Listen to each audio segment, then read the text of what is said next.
ang pagdating ng mga naburang universe. Hello guys, Ugok Anime PH nga pala, ngayon nga ay pag-uusapan natin ang Chapter 2 ng Dragon Ball Kakome. Pero bago ang lahat ay mag-like na kayo sa ating video, maraming salamat po.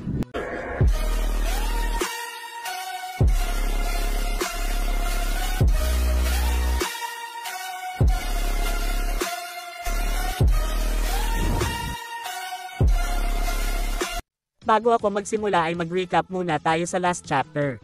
Sa last chapter nga ay nagsagawa ng meeting ang Grand Priest para sabihin sa mga angels ang epekto ng kahilingan ng mortal na si Android 17.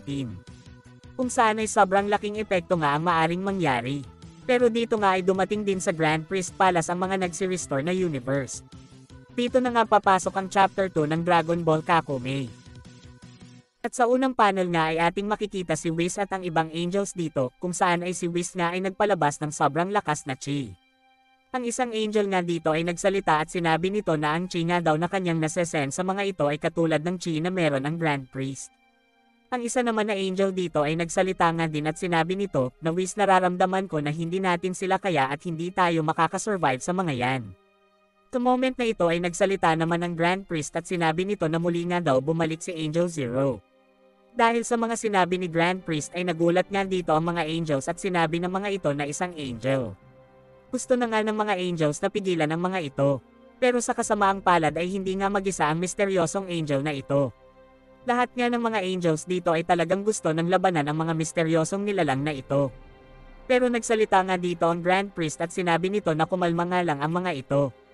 Sa kabilang banda naman ay nararamdaman niya ng God of Destruction ng Universe 12 at 11 ang weird na pangyayari kung nasaan ang mga angels. Balik nga ang scene sa Grand Priest Palace kung saan ay ipinakita na nga dito ng isa-isa ang mga angels at God of Destruction na muling na-recarnate. Ang unang ang ipinakita dito ay ang Universe 13 na binubuo ni Vulcan as God of Destruction at ang angel nitong si Gambit. Next naman ay ang Universe 14 na binubuo ni Dromel as God of Destruction at ang angel nitong si Zeus. Next naman ay ang Universe 16 na binubuo ni Vilspring as God of Destruction at ang angel nitong si Milada. Next naman ay ang Universe 16 na binubuo ng God of Destruction na si Magnak at ang angel nitong si Rempol. Hindi ako sure guys kung bakit dalawa ang angels at God of Destruction ng Universe 16, wala talaga akong idea guys. Next naman ay ang Universe 17 na binubuo ni Nisos as God of Destruction at ang angel nitong si Oloros. Next naman ang Universe 18 na talagang magpapag-ulat sa inyo, kasi ang God of Destruction nga nito ay walang iba kung hindi si Frieza at ang angel nitong si Twist. Dito nga ay nagsalita itong si Frieza at sinabi nito na may greetings nga daw sa mga angels na ito na hindi pa siya kilala, pero sobrang gusto nga daw niya ang position niya ngayon as God of Destruction ng Universe 18, at salamat nga daw kay Whis. Salita naman dito ang angel na si Twist at sinabi nito nakita mo na ang sinasabi yung neutrality system, ito din pala ang sisiresign nyo sa huli.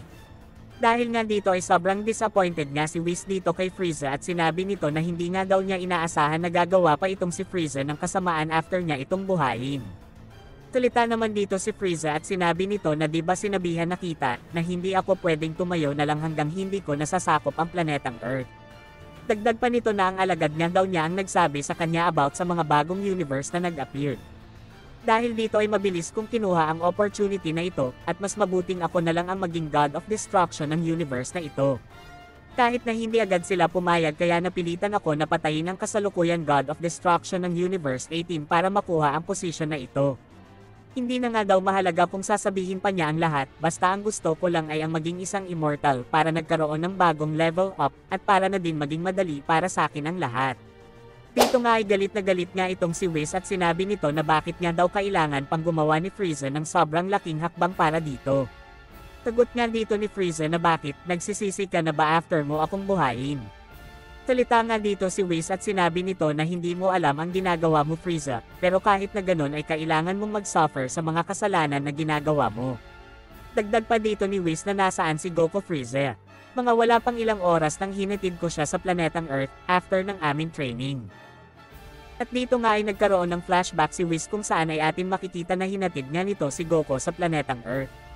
Pero habang sila nga ay pauwi na sa planetang Earth ay tinanong nga dito ni Whis si Goku kung masaya nga daw ito. Sagot naman ni Goku na oo naman pero mamimiss ko kayo. Dito naman ay sinabi ni Whis na magkikita pa naman daw sila. Pero si Goku ay nakahalata kay Whis kasi nga parang may iniisip nga itong problema. Sagot naman dito ni Whis na okay lang daw siya, wag na daw siyang intindihin ni Goku.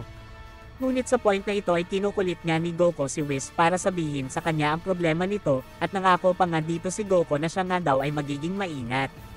Salita nga ulit dito si Whis at sinabi nito na sa problema nga daw nilang mga angels ay hindi pwedeng makisali ang mga mortal dito. Dito nga ay sinabi na ni Whis ang problema nila ito ngayon about sa mga universe na nagsi-restore dahil sa kahilingan ni Android 17, at ang pinaka-kinatatakutan nga nila ay ang Universe 19. Sa moment na ito ay ipinakita na nga ni Whis kay Goku ang Universe 19. Si Goku pala ay sinama ni Whis sa pagpunta sa Universe 19 para nga tignan ito. Dito nga ay balik ang scene sa Grand Priest Palace, at sinabi nga dito ni Whis na yun nga daw ang mga nangyari, kaya ngayon ay sabihin na nga ng mga ito sa kanya kung nasaan na si Goku. Salita nga dito si Naisos at sinabi nito na yun bang mortal na parang tanga na dumating, wag kang mag-alala, nasa headquarters namin siya, kami na ang bahala dun sa mortal na yun, sabay tawa nga dito si Naisos. Salita nga dito si Bill Spring at sinabi nito na sige na Naisos, sabihin mo na sa kanya ang nangyayari sa mortal na yun. At dito nga guys ay ipinakita ang nakakaawang kalagayan ni Goku, sobrang pagpapahirap nga ang nararanasan nito. Si Goku pala ay nahuli ng mga yon at ngayon ay nanganganib na nga si Goku dito. Sa kabilang banda naman ay ipinakita nga dito si Grand Priest na nagagalit, kasi nga bakit daw sinali ba ni Whis si Goku sa problema na ito, alam naman natin na isang mortal lang si Goku at hindi niya alam ang mga bagay na ito. Dito nga ay nagsalita ang isang angels na nagtatago sa dilim, at sinabi nito kay Shi na na-realize mo ba na ang Saiyan na yun ay may incredibly na potential para maging isang malakas? At para gamitin siya, ganun ba? Salita naman dito ang isang angel na kasamahan ni Whis at sinabi nito na hanggang ngayon ay nagtatago ka pa din sa dilim. Ito namang isang kalaban ay sinabi nga nito na eradication nga daw ng Divine Hierarchy. Si Frieza naman ay nagsalita nga din dito at sinabi nito na wag niya daw kakalimutan nito ang pagtanggal ng panggago na naturally system ng mga ito. Sa sinabi nga ni Frieza ay nainis nga dito ang Grand Priest. Dito nga ay ang dami pa nilang sinasabi about nga sa pag-maintain ng balance ng lahat ng universe at pati na nga din ang nangyaring Tournament of Power.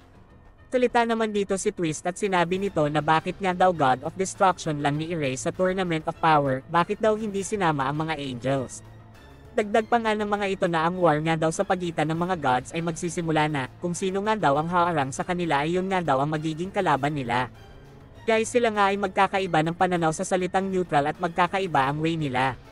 Dito nga ay sinabi ng isang angel kay Grand Priest na ipakilala na nga nito sa kanila kung sino ba yan angel na nagtatago sa dilim.